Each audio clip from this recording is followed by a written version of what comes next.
Hi, my name is Jeff Grutman, and I want to show you a few of our new product solutions that we have on display.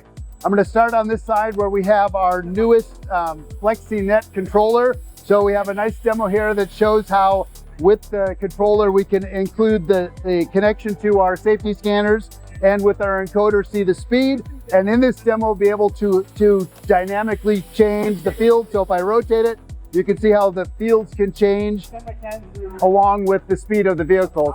It extends it with speed, and then you mentioned smaller afterwards. So new modular design, so it makes it our next generation easy to connect and do all that functionality for a vehicle. Next, I want to highlight our new ultra-wideband solution, our Cariva. This is a little video of our Cariva hub that allows you to take a look at the facility view here, shows where all of our assets are tagged and moving around. So it allows you to set up your facility, basically the assets moving in open spaces, trucks or carts or even people, to be able to see where things move.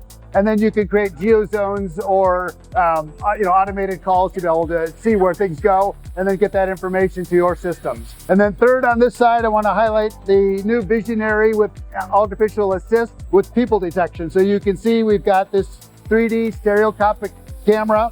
We've had this for a while, but now we have an algorithm there to pick up people specifically. So you can see if I walk in front of it, it'll put a box around me. It'll say that it detects that I am a person and then give me the distance. And you can see with the signal light bar here, depending on where you are located, we can set up fields to say, is it within a warning field or a stop field? So again, from a driver assist standpoint, it gives you the right information to help a driver detect humans and objects and then slow down to avoid them.